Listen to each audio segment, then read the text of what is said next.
Welcome to the Barrel Chat podcast, where we provide an unfiltered look into the craft beer industry from the untrained palates of two dumbass outsiders. I am Mathew Muncy, and as always, I am joined by Dustin Wood. How are you doing, Dustin? I'm good, man. It's exciting to get into yet another stout. Exactly. We're so excited about this. Exactly. We tried our best to stay away from the stouts, but we're back. You know, it's cold as fuck outside, y'all. You drink stouts when it's cold as fuck outside. That is true. And this one is from an Indiana brewery, and it is a little bit unique because it is a pastry stout, which we've not done. So technically it's a different stout. It's not barrel aged. It's not just a plain Imperial. It is a pastry stout, which means it falls into a completely different category within the BJCP, even though it's not a completely different category. It's real stupid. We did have one pastry stout, but we did not review it. Same. It was Savoy truffle. Oh, yeah. Yeah. But we didn't review it because it's not fair. Yep. Otherwise, it would be number one. So before we jump into the beer, make sure you give us a follow on Instagram. We are at Barrel Chat. That way you can stay in the loop. I got this all from GPT, and it said stay in the loop. And what is the loop? That's just us sharing beer content whenever we go out to drink or about the episode. Or I've been getting into very basic graphic design, and I created a top 10 episode list. And then I created one now that looks like the AP rankings. And so I'm going to debut that. It would have been last week at this point. Don't worry, guys. I'll fix it later, but yeah, I've had some shit going on. Listen, it's not great. I've had shit going on, but so we're letting Matt tabble. I'm not a designer. Well, and then the other thought was it has to be updated weekly. So then if you're like out like you were in Arkansas or something, like I want to be able to just go in, type it up, and be done. And we could figure out other ways to do that. But this was easy to just do with Procreate, which I've already bought, and all the other nonsense. But I do like that. I have thought about adding the listen totals and make it look like the actual AP and points. But I don't know if people are ready to see what our real how numbers big our are. Listens are. Yeah, how 20 people are listening to each episode. I don't think people are ready to that. 240? Wait, no, 20? Damn. But yeah, give us a follow on Instagram at Barrel Chat. If you do love our podcast, and if you're listening for more than one episode, that does mean you love it. Please take a moment, leave us a 5-star rating, 4-star rating, I don't really care, on your favorite podcast app. So that's going to be Spotify, Apple Podcasts. Those are really the two big ones based on our analytics. I know that there's like Castbox, and I think I use Pocket Cast. So whatever app you're using, Google Podcasts, just drop us a rating so that way we just kind of know, because that feedback does help us improve. If we see it and it's constructive, then we get a better idea of what we're doing right, what we're doing wrong. And it can also help us reach more listeners because it does, work with the algorithm. Like the podcast stuff is very similar to, Facebook, Instagram, TikTok. Like there's an algorithm that kind of pushes you towards other people. We'd also love to hear from you. If there's a particular beer that you want us to review, shoot us a DM on Instagram or email us at barrelchatpodcast@gmail.com and let us know. You could also do that if you got some constructive feedback that you maybe necessarily don't want to put in a review. Hey, we'd love to hear you. Or if you hate us, you can also DM us. We've got that. We've been there. Yeah, we've gotten that from at least one brewery so far. Not the first time we've pissed somebody off, and probably won't be the last time. We don't do it on purpose. But hey, man, it's a brutal world out there, and while this may be faux journalism, it comes with the territory. To be fair, we also did get a DM that somebody wants us to try a beer. So we've had the best of both worlds. Yeah. So. And I do love that. Like, hey, come review our beer. Cool, buddy. I'm stoked, dude. I'm actually really excited about that brewery. So yeah, we'll let you know what that is coming up here in the near future. But all right. So today's beer is from Windmill Brewing. They're out of Dyer, Indiana. And this one is in collaboration with Street Side Brewing, which is out of Cincinnati, Ohio. The beer name, Dememegorgon Memescake. Fuck. Dememegorgon. Dememegorgon.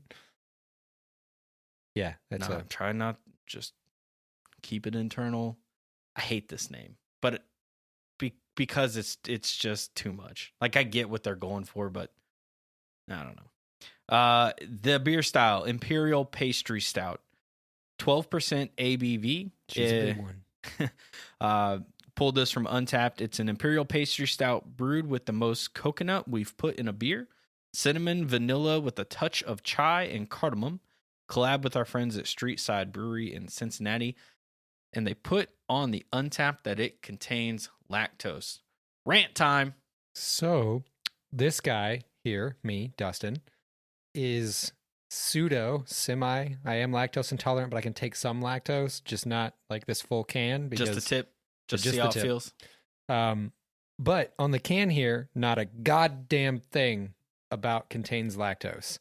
First off, that should be illegal because people can actually go into like shock and shit from lactose. It's not just I'm like intolerant. There's allergies to it as well. Like if you're allergic to it, you can go into anaphylactic shock and shit. So it should be mandatory to put it in there if you throw milk sugar in there, because that's just fucking condensed milk. Like it's just the sugar portions of the milk. So nowhere on the can does it say that. And I bought it because of that. I was like, oh, cool. This is a pastry stout that doesn't have lactose in it. Good job. Well, it turns out on Untapped, they do put that it has lactose in it in little like asterisks at the bottom. Like, just so you know, contains lactose. But nowhere on that can does it say that. Nope, I can confirm. This is my first time looking at the can, and yeah, I can confirm there's nowhere on here that it says lactose. There's no milk on the graphics at all. So yeah, that I don't have to worry about that. But at the same point, it is kind of shitty because it did come to, we didn't do the oatmeal milk stout pug beer that I desperately want to do, and I'm just going to do it by myself since you really can't drink it. We decided not to do that because it has, it's a milk stout. You can't do that. So then we decided on this one, and then as I'm doing notes this morning, it's like, hey, did you know this have lactose? Absolutely not. It's nowhere on this can. And it's just like, yeah, you're right. That is really, really just kind of shitty because there are people, some people would be like, well, why does it matter? Like, oh, you're just going to shit yourself a little bit. But like, some people may not want that. Like think about like how bad it could be. Now, I'm not lactose intolerant, so I don't know how bad it could be. But like, let's imagine, like you said, that someone could die from it because of an allergy or something. Like, it does feel like there should be. How hard is it to put with lactose on this? Like, well, you also have vegans that literally can drink beer, but they can't drink the beer with fucking milk in it, right? Like, I mean, they can. Well, some of them. I mean, they may be vegan for intolerances and stuff, but yeah, it just like it's hard enough for me in this industry to find these heavily adjuncted beers that don't have lactose in them, let alone when they don't put it on the can. So, little rant, little sidetrack here. I will say one of my all-time favorite breweries, and they do it so well, is Humble Forager puts vegan edition on their cans that are vegan and have no lactose in them. Oh, that's cool. Which, fucking awesome, right? Yeah. Like, that's cool because you literally see the can and it says vegan on it. So you're like, oh, fucking cool. There's no milk in that. Cool, let's do it. How hard would that be to like mark your cans with contains lactose or vegan version or something? Yeah, and I'm sure we're not the first people who have pointed this out to Windmill, but if we are, Windmill, just mark your shit, dog. If you listen to this, maybe taking it into consideration for the next run or the next beer that you make that has lactose in it, just for the ones of us who can't tolerate lactose because our bodies hate us. So, can design time. What are we thinking? I mean, we're already off to a bad start. It needs to say lactose. You didn't put lactose on it. Okay, so this can here It's on a 16-ounce bright can. It's got one of your peel and stick labels. I just want to say one thing. If you've seen a Windmill can, you already know exactly what can. this. Yeah, it's a Windmill can, and you know exactly what that means. So it is. Well, first off, I'm going to start here. The not QR code. The barcode is a cat. I don't know why. That's what I bought a shirt from them at Winterfest, and it was a cat. It was that black one. Damn thing shrunk. First time I watched it. Not shocked. Yep. So now it's a fatty large. Now it's your wife's shirt. Yeah. Now it's my only at home shirt because it's way too fucking tight. But that's interesting. But the can itself is this like limey, minty green profile with some cinnamon sticks and coconut like clip art. And then like the world's worst looking vanilla bean clip art that looks like a mustache. And then some leaves that I'm not entirely sure what those are supposed. Chai leaves probably. I'm not going to say that it's my favorite can overall. It looks like they tried to put a windmill in the background, which is interesting. But there's a lot going on. It's super active. The font itself is white with a black outline. That pisses me off, but that's just graphic designer coming out. The windmill logo is the windmill logo. I like the actual logo itself. The font's a little hard to read. The windmill font itself. Is this a fucking scary ass flower on the side of it? Like, oh, what? Well, hold on. You don't know what that is? Do you not know what this beer is? No. Have you never seen Stranger Things? Nope. Oh, God, bro. It's I'm not sorry. my kind of show. I'm sorry, people. I am so sorry for everyone out there. So not my kind of show. So that is the Dememegorgon. So the Dememegorgon is the villain in the D&D campaign that they are playing in that then turns into real life. Like an edible, like a flower that will eat you? I think the actually, I'm probably going to get this wrong. I think the Dememegorgon is something bigger, maybe, but like that's like the main, like one of the side villains. It's like the main villain of the first season, but isn't after that. Honestly, it's a really good show. You should watch it. You may not think it's your kind of show, but oh, okay. So here, there's actually a fucking like body attached to this thing. Yes. And it is super hard to see on the can because it's cut up by what looks like a windmill. Yeah, that's just not good. That's just not. I actually did not see that until staring at it for far too long. Yeah, so that's why it's called Dememegorgon. I'm not gonna lie, don't like the can. I don't know what Memescake stands for, but it's that's their beer name. There's a bunch of beer. There's a bunch of Memescakes. Not my favorite can design in the world. Not gonna lie. All right, so let me take a crack at this. So I will say this: their branding to me from just the naming and like the windmill design and the placement of it on the can, to me is always perfect. And the reason I say that is when you see these cans, you know exactly what the fuck it is. You know it's from Windmill. You know it's going to be something crazy because that's what Windmill makes. And it tells you literally on the can what it is and what's in it. And we've had this discussion on one of our previous episodes about somebody not really putting what the hell is in it on the can or something, or putting it on the side. And I just appreciate it. You walk up, the only place I've ever seen Windmill, because I don't go to Total Wine, but the only place I ever see him is at Stoney's. And I just appreciate, you walk in, you see it, it's very easy to read, you know, from a non-design background, like the white on black doesn't bother me because it makes it stand out. It doesn't get lost in the background at all. I'm okay with all that. Like even when it comes up against, you know, one of the clip art things, it still stands out above them. I don't understand why this can is green, because it's an Imperial Stout and it has coconut, cardamom, cinnamon, chai, and vanilla. So I don't really understand why it's a green can. That has nothing to do with the Dememegorgon. Like, this can should be dark to go Josh with the Hall should have stout. designed this can. Yeah.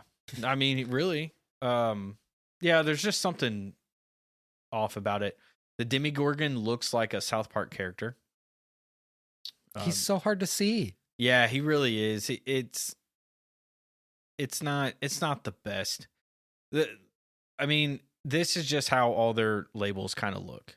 And so I feel like they just went with that and then added a Dememegorgon to it. I don't understand why it's green. When I first saw this beer, I didn't realize it was an Imperial Stout because it's green. Thought it was a sour. Yeah, like I was like, you sent this, and I was like, well, it's a Memescake. What the fuck is all this? It's weird choices, whatever, to each their own. But I don't think it describes the beer well from a can design.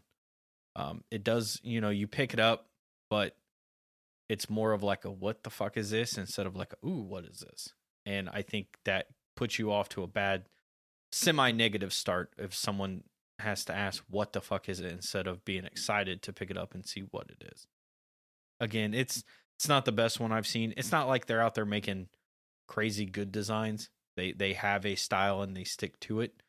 And they just throw clip art on a background, kind of. Yeah. I get it. I mean, they probably don't have an in-house designer, to be fair. It'd be what it be. But, yeah. Let's talk about the beer, yo. Because can hasn't done so well. Yeah, let's see. Let's see how this goes. There is a shitload of coconut. I'm not going to lie. I can smell it. All right. So for the BJCP style guideline, I'm actually going to have to do this. I'm on the iPad today instead of the computer. So this is going to have to go two different ways here. Because this is considered an alternative sugar beer under the BJCP guidelines. So it's not just an Imperial Stout, and they don't have a Pastry Stout as of 2021. And what that means, an alternative sugar beer is a standard beer, classic style or not, so Imperial Stout, with added sweeteners including fermentable sugars like honey, brown sugar, invert sugar, don't know what invert sugar is, molasses, maple syrup, sorghum, unfermentable sugars like lactose, sugar alcohols like sorbitol, and any other sweetener, natural or artificial, that affects the flavor profile. The beers may or may not have any residual sweetness. It depends on the type of sugar, but flavor contributions are expected. So the bad part about this is the actual guidelines for it are basically like, it's going to be the main beer with some sugar in it. So I need to kind of go back and just kind of flip-flop. All right, jumping into this first one here. So the overall impression for an alternative sugar beer. A tasteful integration of sugar and beer, but still recognizable as beer. The sugar character should be both evident and in balance with the beer, not so forward as to suggest an artificial product. So, pretty similar to a fruited beer, where you want it to blend with the base beer, not become the beer itself.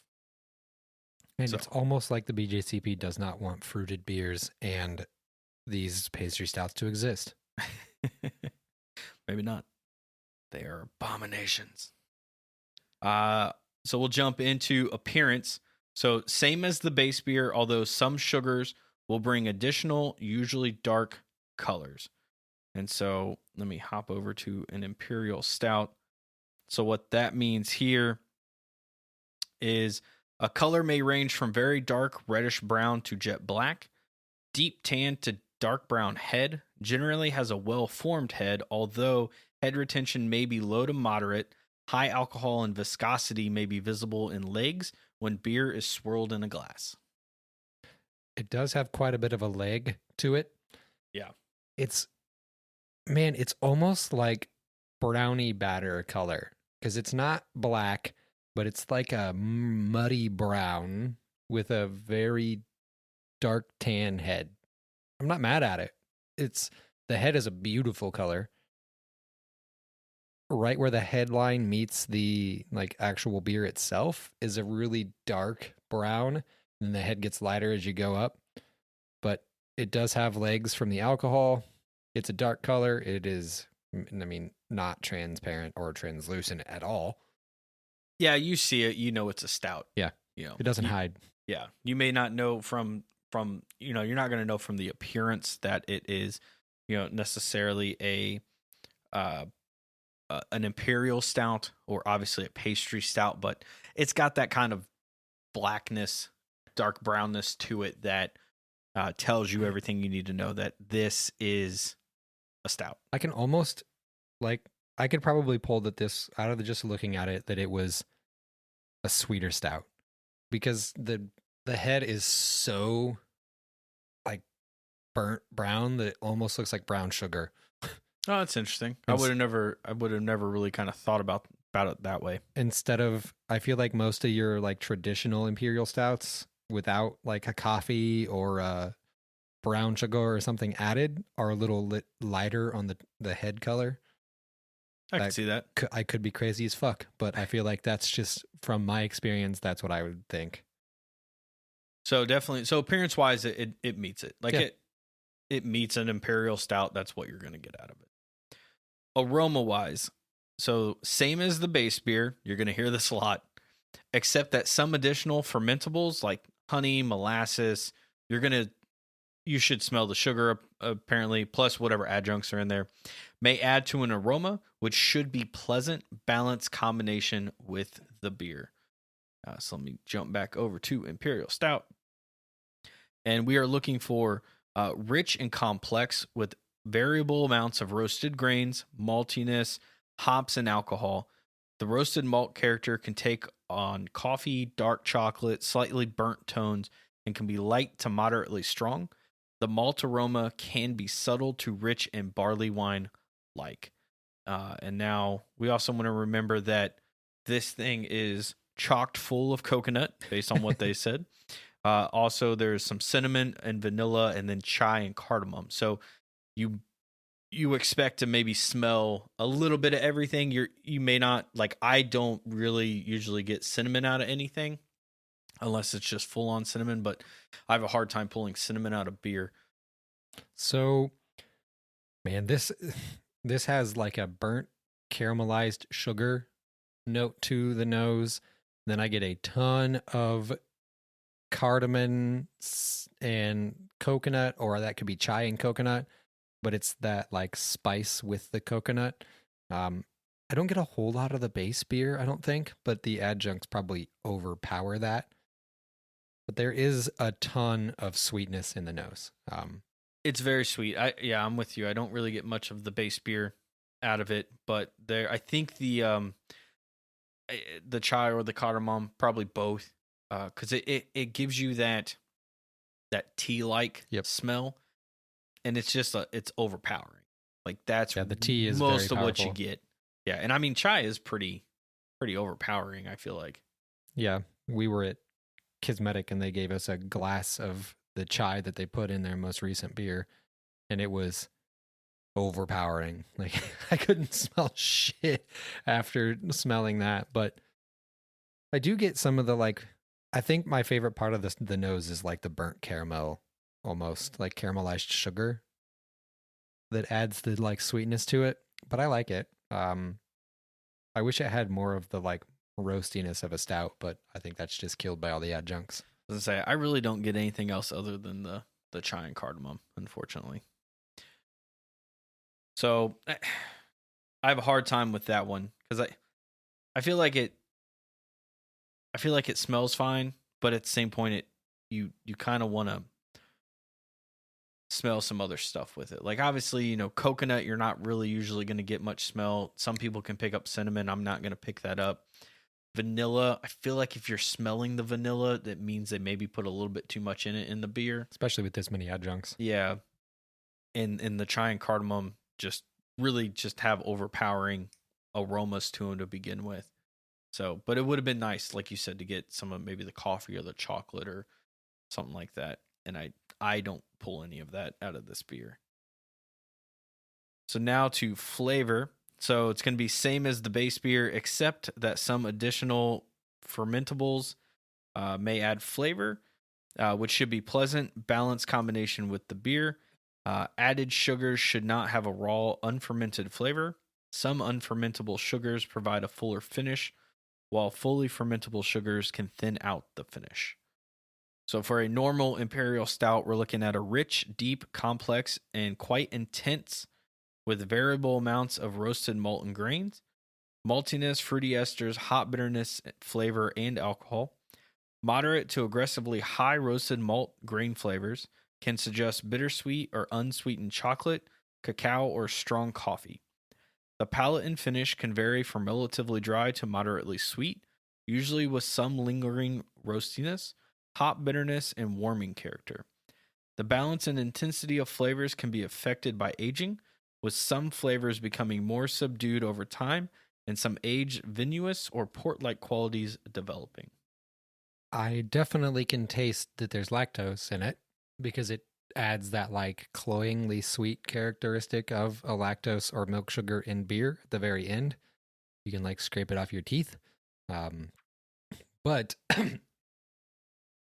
I get some like massive amounts of toasted coconut in here, which I enjoy.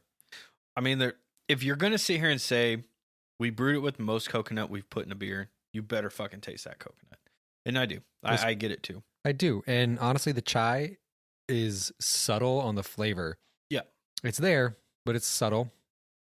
I don't get any cinnamon. I don't know if it's just hidden by stuff or whatnot. I don't pull it. I normally can. But I do get the vanilla. You definitely get the vanilla. Now, milk sugar can masquerade as vanilla quite easily.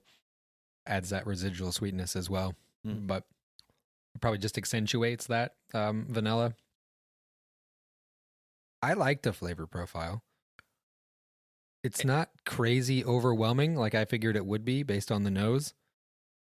But I still want more of the stout, the base.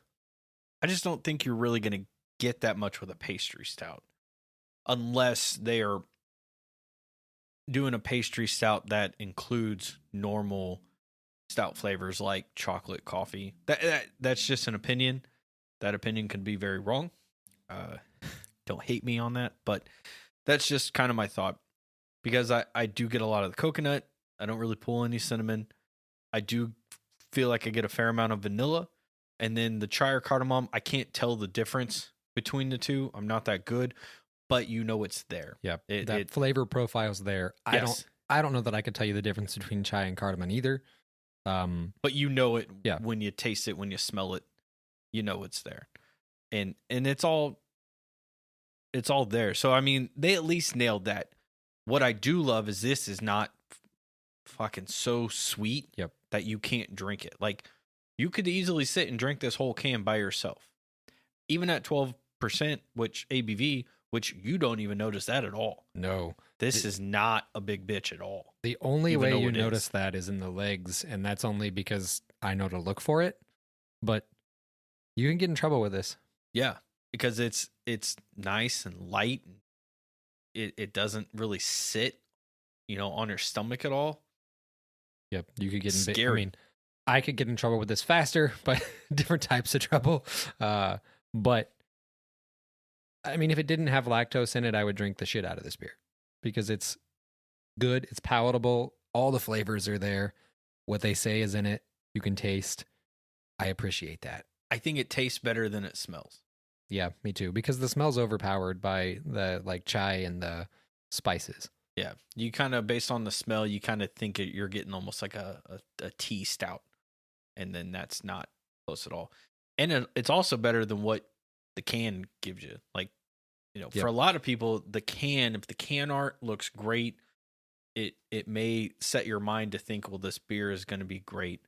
And this can art does not do that in any way, shape, or form. And then you drink it and you're like, fuck, I may not have picked this up because of the can art. Yep. Outside of this show. And that's kind of sad because that's not what you want. Like your cans that you're putting out there are not for your hardcore base because your hardcore base is coming in or they know they're looking for you. They know. Like you want it to pull people in, and I feel like it pulls people up to the shelf but maybe not necessarily picking, especially a 4-pack, because they're like, well, I don't know what they are now, but they used to be like $20, $22 at Stoney's when they first started. They're still there, I would bet. Yeah. I don't remember what this was. It was a single can, so I was gonna say, going to Total Wine and stuff now and being able to pick up single cans, that makes it easier. Like, I'd rather be able to pick up 4 different Windmill, and I know at Stoney's you could maybe do that a little bit, but they were pretty like ish on it.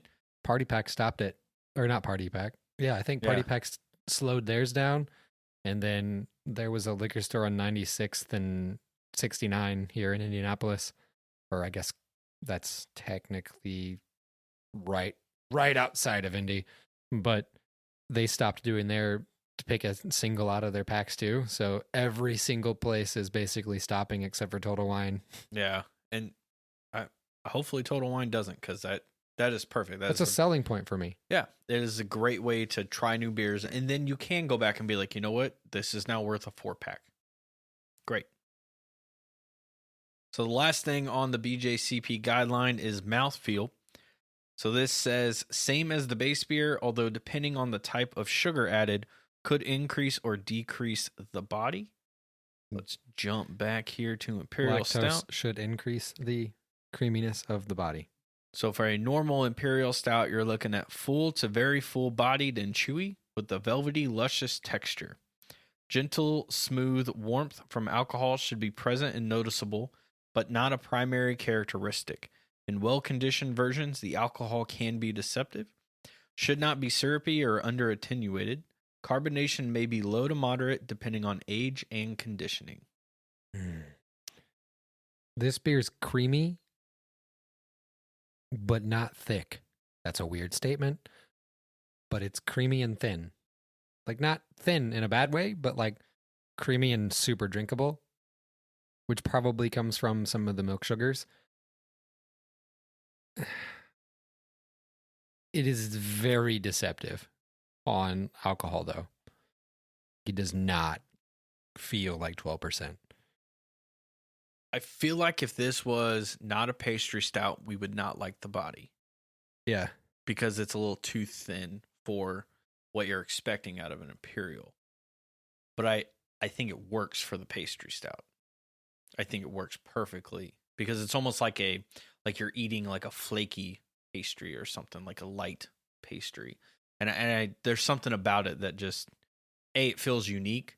We've had so many Imperial Stouts that were like, what the fuck is this? Where it's just so light bodied and it just doesn't fit the beer. Yep.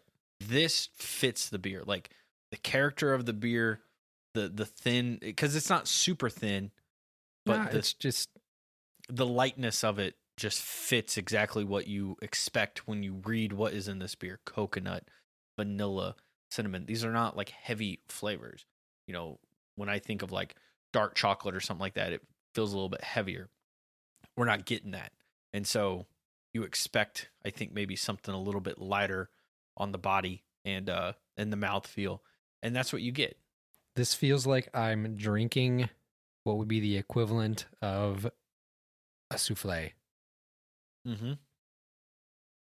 Like if you were to put souffle in beer form, it would be this because it's creamy, it's consistently like flavorful, but it's thin. Like not thin, but like, I don't know, less viscosity than like a true Russian Imperial Stout. Yeah. I've got nothing bad to say about the mouthfeel. I think it's actually pretty damn near perfect for what this beer is. Like again, it's almost like Spotted Cow. Like Spotted Cow or Zombie Dust. It just you can see what that beer is from a full profile, from top to bottom. And this one misses on a few marks, but like mouthfeel wise, yeah, it nails it. Man, the Windmill makes good beer. They make fun beers. This is a fun beer. I wish that I had known that it contained lactose. I'll go back to that again. But even when it does, I'll say that it's a good beer. It's well done. It's a balanced brew. The nose it's the only off-putting thing to me. And it's not even off-putting. It's just not what I want. All right. So now it's time for the tier list part of this show. So if you are new to the show, this is where we basically rank this beer. The tier list is done S through D. This is a Japanese tier list, popular in video games, so I repurposed it here. And think of it just like the A through F scale in America. Honestly, I think we're going to end up having to change this at some point.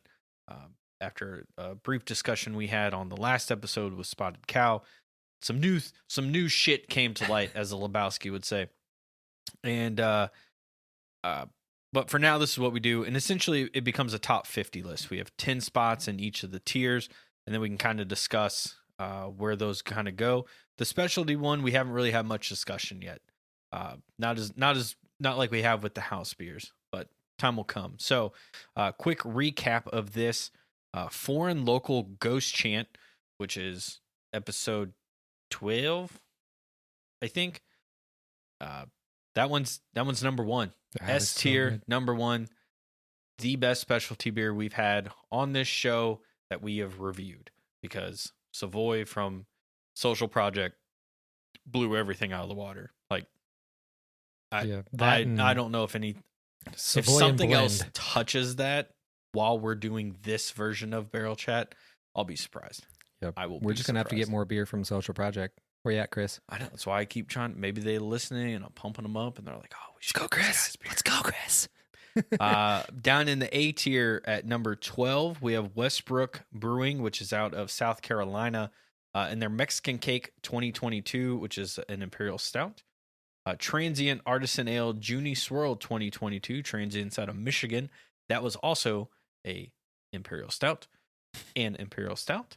And then all the way down in D tier at number 45, we have Transient Artisan Ale Ardent Saison, which just unfortunately missed the mark on what a Saison is. If you are new to this, listen to that episode and then listen to Spotted Cow, which is also a farmhouse Saison, and you'll see some of the differences there. Subtle differences, but there's differences. So, all right, man, I went first last time, so it's on you this time. And more because I don't know where the fuck I'm gonna rank this thing. Me either. Not in a negative way, because we've talked so well about the beer, but so I think it hits everything just fine. It's a fine beer. It's good. Would I go consistently purchase it? No, because I can't. If I could have lactose, maybe. Man, I feel like it's unfair to rank it super low in the fact that I think it's bullshit they didn't put lactose on the can, because that's not the beer itself. I'd say somewhere in the A to B range is where I would put this. Okay. What are we thinking? I don't think that it's better than Westbrook or Junie Swirl. I'm right there with you. Honestly, the highest B tier is what I would put it. Like, what's that, 15? No, that's 20. 20 is into A tier. 21? So 21 through 30 would be B tier. I would probably go 21. So only 3 notches down from Junie Swirl. Yeah, I don't think there's a whole lot of difference between the beers. They're very similar, and they both have some misses per se that, you know, some of them are some of it's excusable. Like, it's not their fault that cardamom takes over the nose. Like, there's not much you can do about that powerful of a smell. And we can always bump it down. I would say it's at least in the B. So it could be 24 or whatever. But okay. Yeah, I mean, that was more of just yeah. No, I'm just like trying to feel out like that was the interviewer in me trying to get a follow up of like, okay, you don't like it, but it's only 3 down. 3's not that big of a number. I don't dislike it. Right. I dislike that they didn't tell me that there was lactose in it, because I bought it with full intentions of drinking the whole can. Yeah. And there's no way that I could, and then I'd go shit on their front door. Yeah. Before you made it to the bathroom. I think I'm right there with you. I think top B tier, because I will say I really enjoy the way it tastes. And again, I think the can design has some work to do, which that's not going to change. So it is what it is. The aroma is a little bit deceptive because it doesn't really match what the flavor of this beer is. And so I do think high B tier is right there. 21's fine. First one in the B tier. It's it's number 21 out of 50. Because I do agree. I think Westbrook is better, and I think the Junie Swirl was better. If we're going to which one are you, if they were all available all at once, which one are you going to gravitate towards? Yeah, I think Memescake's going to be at the bottom of I'm it. definitely taking Westbrook over it for sure. Yeah. I feel like we may have undersold Westbrook a bit, but that one's also we'll have a 2023, don't worry, so we can do it all over again. But yeah, I'm okay with doing 21. He's got to get some adjunct flavors on the Westbrook cake. Don't they have like a fucking they got all kinds. Yeah. The chili, vanilla, yeah, churro, they had churro one year. I don't know if they do it every year, but they had churro one year and it was actually pretty bomb. But to be fair, Windmill's definitely worth. If you're in Indiana, check it out. If you're not and you can find it, check it out. They make some crazy beer styles. They came out of fucking nowhere one year. Just blindly was like, who the hell's Windmill? And everybody's like, oh, it's so good. Like, where the fuck did it come from? Yeah. I don't know where the hell Dyer, Indiana is. Yep, me either. But they have a tap room up there. And yeah, I remember seeing them at Stoney's and being like, what the hell is this? And then having them a few times at some of the bars. And it's just like, okay, yeah, this is actually pretty good. So, I mean, yeah, it is good beer. There's like part of it that feels like 21 is too low, but then part of it feels like it's just right. And again, just like the last episode, we ended up moving shit up. So it could happen. We may have something else, and here you go. It could move down. Shit, I don't know. I don't know.